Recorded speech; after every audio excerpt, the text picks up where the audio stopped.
आइए जानते हैं कि भारत में सबसे पहले पुर्तगाली आए, लेकिन भारत पर शासन अंग्रेज ही क्यों कर पाए।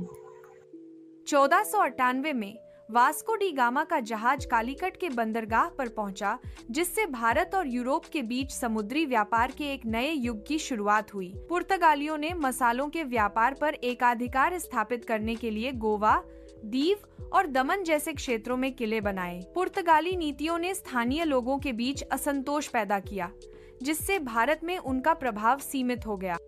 इस सिचुएशन का फायदा अंग्रेजों ने उठाया और साथ ही उन्होंने प्लासी और बक्सर की लड़ाइयों के बाद अंग्रेजों ने बंगाल और धीरे धीरे पूरे भारत पर अपना प्रभाव बढ़ाया। अंग्रेजों ने भारतीय राजाओं के आपसी संघर्ष का फायदा उठाया और फूट डालो और राज करो की नीति अपनाई।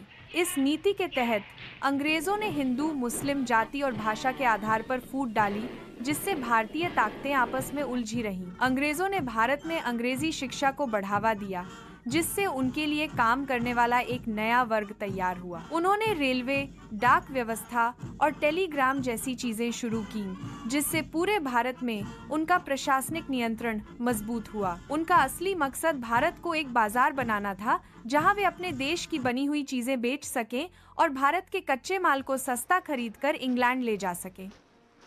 अंग्रेजों की भारत में रुचि केवल मसालों और धन तक ही सीमित नहीं थी। उन्होंने भारत की विशालता और विभिन्न रियासतों की कमजोरियों को भी समझा। अंग्रेजों ने व्यापार के साथ साथ राजनीति में भी रुचि दिखाई, अपनी सैन्य शक्ति बढ़ाई और कर वसूली की नीतियां बनाई। अंग्रेजों ने फूट डालो और राज करो की नीति अपनाई, जिससे भारतीयों के बीच विभाजन पैदा हुआ। यह विभाजन हिंदू, मुस्लिम, जाति और भाषा के आधार पर किया गया था। इस नीति के कारण भारतीय ताकतें आपस में उलझी रहीं, जिससे अंग्रेजों को शासन करने में आसानी हुई। अंग्रेजों ने भारत में अंग्रेजी शिक्षा को प्रोत्साहित किया, जिससे उनके लिए काम करने वाले एक नए वर्ग का उदय हुआ।